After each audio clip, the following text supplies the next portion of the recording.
ഇപ്പൊ ഇലക്ഷനെ കുറിച്ച് ഇന്നലെ ഒരു ചീത്ത വിളി നടന്നിട്ടുണ്ട്. ബഹുമാന്യനായിട്ടുള്ള രണ്ട് കാര്യങ്ങൾ നടന്നിട്ടുണ്ട്. ഒന്ന്, നമ്മുടെ ബഹുമാന്യനായിട്ടുള്ള കെ സുധാകരൻ, അതും എന്റെ വായിലും അങ്ങനെ വന്നു. കെ കോൺഗ്രസിന്റെ അധ്യക്ഷൻ കെ സുധാകരൻ നല്ല വാക്ക് വിളിച്ചിട്ടുണ്ട് നമ്മുടെ പ്രതിപക്ഷ നേതാവിനെ കുറിച്ചിട്ട്. അപ്പോ ആ വാക്കിന്റെ അർത്ഥത്തിൽ തന്നെ എടുത്തു നോക്കിക്കഴിഞ്ഞാൽ ഇത്ര വിലയുള്ള പ്രതിപക്ഷ നേതാവിനെ നമുക്ക് വേണോ എന്ന് ചിന്തിക്കേണ്ട സമയം കേരള സമൂഹത്തിനായിരിക്കുന്നു. സ്വന്തം പാർട്ടിയുടെ അധ്യക്ഷൻ പോലും ആ വസ്തുവിന്റെ, ആ വിളിച്ച വാക്കിന്റെ അർത്ഥത്തിലുള്ള ആ സാധനത്തിന്റെ ആ മുടിയുടെ വിലയേ ഉള്ളൂ പ്രതിപക്ഷ നേതാവിന്, സ്വന്തം പാർട്ടിയിലെ പ്രതിപക്ഷ നേതാവിന് എങ്കിൽ കേരളത്തിലെ ജനങ്ങൾ ചിന്തിക്കേണ്ട സമയമായിരിക്കുന്നു. പ്രതിപക്ഷ നേതാവിന് ഇത്രയേ വിലയുള്ളൂ എങ്കിൽ നിങ്ങൾ തിരഞ്ഞെടുക്കപ്പെട്ട പ്രതിപക്ഷ നേതാവ്, അപ്പൊ ആ സ്ഥാനത്ത് ഇരിക്കുന്നവൻ അതിന് അർഹനാണോ എന്ന് ചിന്തിക്കേണ്ട ഒരു സമയം വന്നിരിക്കുന്നു. അത് മാത്രമല്ല, മറ്റൊരു വേദിയിൽ ആന്റണി, കോൺഗ്രസിന്റെ തന്നെ ആന്റണി ബഹുമാന്യനായ കോൺഗ്രസ് അധ്യക്ഷൻ കെ സുരേന്ദ്രൻ എന്നാണ് വിശേഷിപ്പിച്ചത്. എന്നിട്ട് പെട്ടെന്ന് അബദ്ധം മനസ്സിലാക്കിയിട്ട് കെ സുരേന്ദ്രൻ അവർകൾ എന്ന് പറയുകയും പെട്ടെന്ന് പൊട്ടിച്ചിരിച്ച് വായുമൂടി തിരിഞ്ഞു നോക്കിക്കൊണ്ട് തിരിച്ച് അദ്ദേഹം കെ സുധാകരൻ അവർകൾ എന്ന് പറയുന്നുണ്ട്. അപ്പൊ എനിക്ക് ചോദിക്കാനുള്ളത് കോൺഗ്രസ്സുകാരോടാണ്, ഇവിടെ എവിടെയെങ്കിലും താഴെ ഇരിക്കുന്ന ഇവിടെ വന്ന് എഴുത്തു തൊഴിലാളികളായിട്ടുള്ള, സ്ഥിരമായി ഇവിടെ വന്ന് എഴുതി നിറയ്ക്കുന്നവരുണ്ടെങ്കിൽ നിങ്ങളുടെയൊക്കെ കൂട്ടത്തിൽ പോയി ചോദിക്കുക, കെ സുധാകരനാണോ ബി ജെ പിയിൽ ചേരാൻ വരുന്നത്, ആന്റണി ആണോ ബി ജെ പിയിൽ ചേരാൻ വരുന്നത്, അതോ ഇനി മൊത്തം കോൺഗ്രസ് കമ്മ്യൂണിസ്റ്റുകാരുടെ എന്താ പറയുക, തൊഴുത്തുകുത്ത് സഹിക്കാൻ വയ്യാതെ എല്ലാം കൂടി മൊത്തമായിട്ട് ബി ജെ പിയിൽ ചേരാൻ വരുമോ? ഞങ്ങൾക്കൊക്കെ പണിയില്ലാണ്ടാക്കുവോ? ദയവ് ചെയ്ത് ഞങ്ങളുടെ അന്നം മുട്ടിക്കരുത്. വന്നോ, ഒന്നോ രണ്ടെണ്ണോ ആയിട്ട് വന്നോ, എല്ലാം കൂടി വന്നിട്ട് ഞങ്ങൾക്ക് പണിയില്ലാണ്ടാക്കരുത്. അവസാനം ഞങ്ങൾ വീട്ടിലിരിക്കേണ്ടി വരും. നിങ്ങളൊക്കെ കോൺഗ്രസ്സുകാർ ഇന്നലെ വന്ന് ബി ജെ പിക്കാരായിട്ട്, എന്തായാലും സ്വാഗതം അത്രേ പറയുന്നുള്ളൂ, വേണ്ടാതൊന്നും പറയുന്നില്ല. പക്ഷെ പറയാം, ഞങ്ങളുടെ അവസ്ഥ കൂടി മനസ്സിലാക്കണം. എല്ലാവരും കൂടി മലവെള്ളപ്പാച്ചിൽ പോലെ വന്ന് കൂടരുത്. ഓരോരുത്തർ വരൂ. Slow and steady wins race എന്നാണ് പറയുന്നത്. അതുകൊണ്ട് കെ സുധാകരൻ ആദ്യം വരട്ടെ, പിന്നാലെ ആന്റണി വരട്ടെ. വേണമെങ്കിൽ വി ഡി സതീശനെയും ടി എൻ പ്രതാപനെയും ഭാവിയിൽ ആലോചിക്കുന്നതാണ്. കാരണം അവരൊക്കെ കുറെ ശമ്പളം വാങ്ങിച്ചപ്പോ കഷ്ടപ്പെട്ടോണ്ടിരിക്കുകയല്ലേ, കുറച്ചുകൂടി കഷ്ടപ്പെടട്ടെ, അതിനുശേഷം ആലോചിക്കാവുന്നതാണ്. അപ്പൊ എന്തായാലും അവരുടെ ഉള്ളിൽ, കെ സുധാകരന്റെ കോൺഗ്രസ് അധ്യക്ഷന്റെ ഉള്ളിൽ, അദ്ദേഹത്തിന്റെ തന്നെ പ്രതിപക്ഷ നേതാവിന് ഈ വിലയേ ഉള്ളൂ, മുടിയുടെ വിലയേ ഉള്ളൂ. രണ്ട്, ആന്റണിക്ക് ഇപ്പൊ തന്നെ കോൺഗ്രസിന്റെ അധ്യക്ഷൻ കെ സുരേന്ദ്രനാണെന്നൊക്കെ തോന്നുന്നു എങ്കിൽ നമ്മള് മനസ്സിലാക്കേണ്ടത് അവരുടെ ഉള്ളിൽ ഭയം കടന്നുകൂടിയിരിക്കുന്നു. തൃശ്ശൂര് വരുന്ന റിപ്പോർട്ടുകൾ, സുരേഷ് ഗോപി കൃത്യമായിട്ട് തന്നെ നല്ല ശതമാനത്തോട്, ഭൂരിപക്ഷത്തോട്, കഴിഞ്ഞ വർഷം 3 ലക്ഷത്തിന്റെ അടുത്ത് വോട്ടെടുത്തിട്ട് സുരേഷ് ഗോപി ജയിച്ചിട്ടുണ്ട്. ഇപ്രാവശ്യവും അത് വൻ ഭൂരിപക്ഷത്തോടുകൂടി ആവർത്തിക്കും എന്നുള്ള കാര്യത്തിൽ ഒരു സംശയവുമില്ല. രണ്ട് പാർട്ടികളെയും തറപറ്റിച്ചുകൊണ്ട്, എൽ ഡി എഫിനെയും യു ഡി എഫും കൂട്ടുകെട്ടിനെ ഇനി അവർ ഒത്തു കളിച്ചാൽ കൂടി അതിനെ പൊളിച്ചുകൊണ്ട് തൃശ്ശൂരിലെ ജനങ്ങൾ സുരേഷ് ഗോപിക്ക് അനുകൂലമായിട്ട് വിധി എഴുതും എന്നുള്ള ഗ്രൗണ്ട് റിപ്പോർട്ടുകൾ വരുന്നുണ്ട്. അപ്പൊ ഇരു മുന്നണികളെയും ഇതുവരെ അവർക്ക് കൊടപിടിക്കുന്ന, അവർക്ക് ചൂട്ടുപിടിക്കുന്ന മാധ്യമ സുഹൃത്തുക്കൾ, അവരുടെ മാധ്യമ പിമ്പുകളെയും മാധ്യമ കൂട്ടിക്കൊടുപ്പുകാരെയും ഇപ്പൊ സ്റ്റണ്ണി ചെയ്തിരിക്കണം. അവരൊക്കെ വളരെ അത്ഭുതത്തോടു കൂടി നോക്കിക്കാണുന്നത്. ബി ജെ പിക്ക് കാലുകുത്തുവാൻ കേരളത്തിൽ ഒരു ഇഞ്ച് കൊടുക്കില്ല. പണ്ട് ശ്രീകൃഷ്ണനോട് ദുര്യോധനൻ പറഞ്ഞു, പാണ്ഡവർക്ക് കാലുകുത്താൻ ഒരു ഇഞ്ച് മണ്ണ് കൊടുക്കില്ല എന്ന്. അപ്പൊ കൃഷ്ണൻ പറഞ്ഞു, കേറി പൂശിക്കോടാ മക്കളെന്ന്. അതേപോലെ തന്നെയാണ് ഇവിടെ കേരളത്തിൽ ബി ജെ പിക്ക് കാലുകുത്താൻ ഒരു സ്ഥാനം കൊടുക്കില്ല എന്ന് പറഞ്ഞ എൽ ഡി എഫിനെയും യു ഡി എഫിനെയും അമ്പരപ്പിച്ചുകൊണ്ട് തൃശ്ശൂർ ഇപ്രാവശ്യം എന്തായാലും സുരേഷ് ഗോപി എടുത്തിരിക്കും എന്നുള്ള കാര്യത്തിൽ ഒരു സംശയമില്ല. അതിന്റെ കൂടെ തിരുവനന്തപുരം, പാലക്കാട്, പത്തനംതിട്ട മത്സരിച്ചു കൊണ്ടിരിക്കുകയാണ്. അവിടുത്തെ പ്രവർത്തകർ മുഴുവൻ ഊർജ്ജത്തോടു കൂടി പ്രവർത്തിച്ചു കൊണ്ടിരിക്കുകയാണ്. എന്തായാലും ഇപ്പോ വളരെ അടുത്ത് തന്നെ ഇലക്ഷൻ ഡിക്ലറേഷനും വരും. ഏപ്രിൽ പകുതിയോടുകൂടി ഇലക്ഷൻ ഉണ്ടാവാനുള്ള സാധ്യതയുണ്ട്. ഇലക്ഷൻ ഏപ്രിൽ മിഡോടുകൂടി മെയ്യിൽ റിസൾട്ട് അനൗൺസ്മെന്റും ഉണ്ടാവും, സത്യപ്രതിജ്ഞ ഉണ്ടാവും. മോദിജി 400+ആയിട്ട് 3ാം ടേം എടുത്തിരിക്കും എന്നുള്ള കാര്യത്തിലും നമുക്ക് സംശയമൊന്നുമില്ല.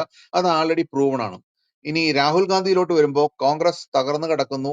സന്ദേശ് കലി എന്ന് പറയുന്ന സ്ഥലത്തെ മതേതരത്വത്തെ കുറിച്ചിട്ട് നമ്മൾ കൃത്യമായിട്ട് വിലയിരുത്തണം.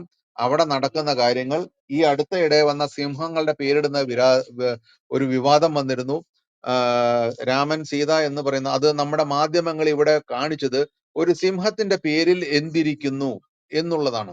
അതായത് ഈ ബംഗാളിലോട്ട് ട്രാൻസ്ഫർ ചെയ്യപ്പെട്ട 2 സിംഹങ്ങൾ, രാമൻ സീത എന്ന പേരുള്ള സിംഹങ്ങളിൽ ഒരു സിംഹത്തിന്റെ പേര്, ആൺസിംഹത്തിന്റെ പേര് അക്ബർ എന്ന് മാറ്റുന്നു. അതിന്റെ അർത്ഥം സീത എന്ന വിഗ്രഹത്തെ തച്ചുടയ്ക്കാൻ വേണ്ടി തന്നെയാണ്, അക്ബറിന്റെ കൂടെ കഴിയുന്ന സീത എന്ന് പറയിക്കാൻ വേണ്ടി, അല്ലെങ്കിൽ ആ ഒരു രീതിയിൽ ഒരു ഹിന്ദു സമൂഹത്തിന്റെ മേലയിൽ വലിയൊരു ചുറ്റിക എടുത്ത് അടിക്കുന്ന പോലെ തന്നെയാണ് അവരത് പ്ലാൻ ചെയ്തത്. കോടതി പോലും ചോദിച്ചു എന്തിനാണ് ഇതെന്ന്. അപ്പൊ നമ്മുടെ വീട്ടിൽ വളർത്തുന്ന പട്ടികൾക്ക് ദൈവങ്ങളുടെ പേരിടാറുണ്ടോ എന്ന് ചോദിക്കണം. അപ്പോ ഇനി കാണിക്കേണ്ടത് എന്താ? തിരിച്ച് ഇങ്ങനെ വരുമ്പോ തിരിച്ച് അവരുടെ പേര് പട്ടികളുടെ പേര് പട്ടിക്ക് ഇട്ട് കൊടുക്കണം. ഒരു സംശയവും വേണ്ട. എങ്ങനെയാണോ ഒരു കാലത്ത് ഇവിടെ ടിപ്പു സുൽത്താൻ എന്ന് പറയുന്നത് എല്ലാ വീട്ടിലെയും പട്ടികളുടെ പേരായി മാറിയത്, അതുപോലെ പല ദൈവങ്ങളുടെയും പേര് ഇനി ആക്കി കൊടുത്തു കഴിഞ്ഞാലേ ഇവർ പഠിക്കൂ എന്നുണ്ടെങ്കിൽ അതിനും മടിച്ചു നിൽക്കാതെ മുന്നോട്ട് വരണം. കാരണം നമ്മൾ മടിച്ചിരിക്കും തോറും, നമ്മൾ തളർന്നിരിക്കും തോറും, നമ്മൾ വേണ്ട വേണ്ട എന്ന് വെച്ചിരിക്കും തോറും നമ്മളുടെ തലയിൽ കാല് വെച്ച് കയറി നമ്മുടെ തലയിൽ കയറി കാളിയ നർത്തനം ആടാൻ റെഡിയായി നിൽക്കുന്ന ആൾക്കാരാണ് നമ്മുടെ ചുറ്റുമുള്ളത്. അതുകൊണ്ട് ഒരു കാരണവശാലും മടിക്കരുത്. തിരിച്ചടികൾക്ക് നെഞ്ഞും വിരിച്ച് നിൽക്കണം വേണം. അവിടെയാണ് മോദിയുടെ 56 ഇഞ്ച് വേണ്ടത്. അതേ മോദിയുടെ 56 ഇഞ്ച് നിങ്ങൾക്കും ഉണ്ടാവണം. തിരിച്ചടികൾ കൊടുക്കാൻ കൃത്യമായിട്ട് നമ്മൾ തയ്യാറായിട്ട് തന്നെ നിൽക്കണം.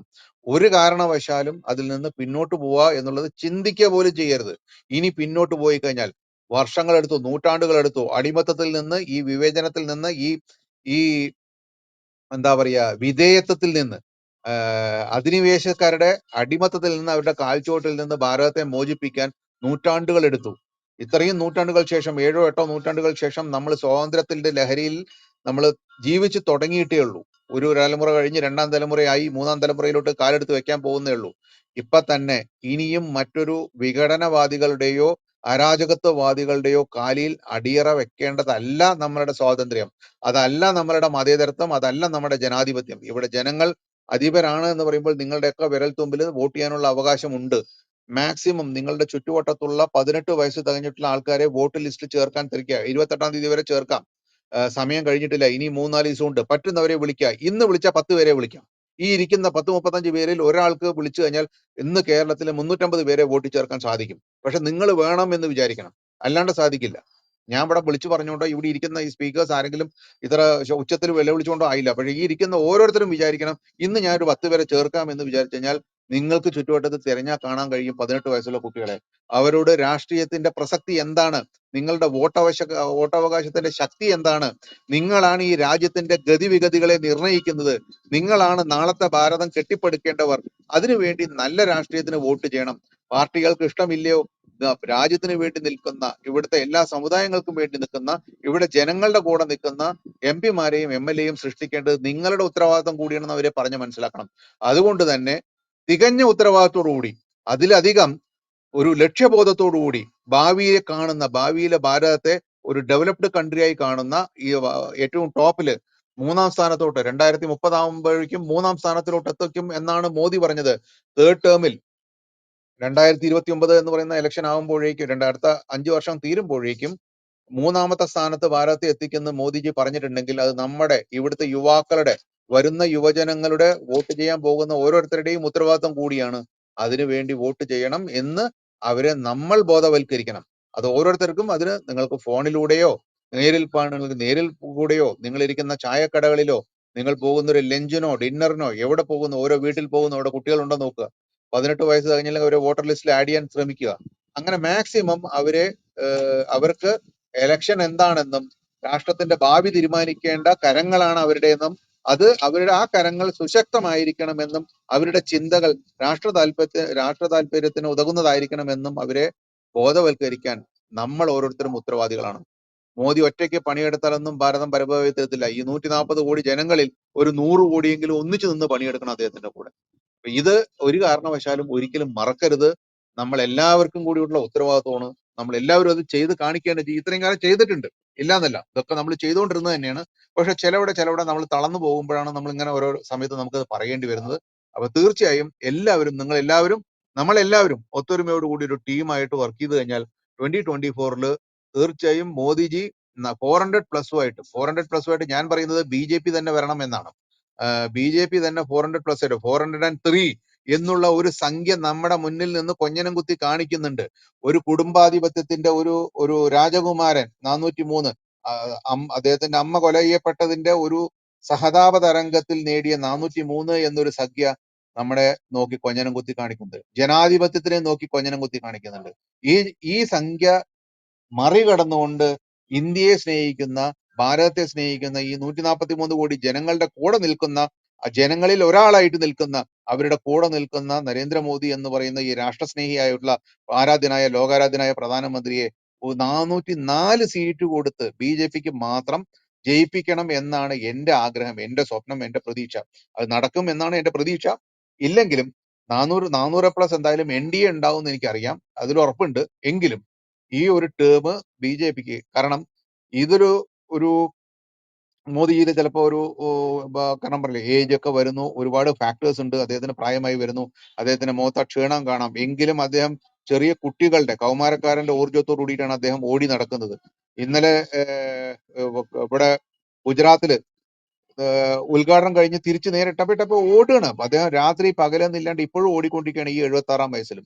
അപ്പൊ ആലോചിച്ച് നോക്കണം അദ്ദേഹത്തിന് ഊർജ്ജം എത്രയുണ്ടെന്ന്. അപ്പൊ അടുത്ത ടേം എന്ന് പറയുന്നത് ഈ ഒരു റെക്കോർഡ് കൂടി ഉണ്ടായി കഴിഞ്ഞാൽ നെഹ്റുവിന്റെ 13 വർഷത്തെയും മറികടക്കണം. അതേപോലെ തന്നെ ഈ 403 സീറ്റ് എന്നുള്ള ആ ഫിഗറിനെയും മറികടന്നുകൊണ്ട് ഈ ഇലക്ഷനിൽ നമ്മൾ മോദിജി കൊടുക്കണം. ഈ രാഷ്ട്രത്തിന് വേണ്ടി അദ്ദേഹം ഈ കഴിഞ്ഞ 9-10 വർഷത്തിൽ എന്തൊക്കെ ചെയ്തുവോ അതിനൊരു പ്രത്യുപകാരം, അല്ലെങ്കിൽ ഒരു പ്രോത്സാഹന സമ്മാനം എന്നുള്ള നിലയ്ക്കെങ്കിലും അദ്ദേഹത്തിന് അടുത്ത ടേമും പ്ലസ് ഒരു 404 സീറ്റ് പ്ലസ് കൂടി കൊടുത്തുകൊണ്ട് ആ റെക്കോർഡ് ഒരു ഭാരത സ്നേഹിയുടെ പേരിലായിരിക്കണം, രാഷ്ട്രസ്നേഹിയുടെ പ്രേരണയിലായിരിക്കണം.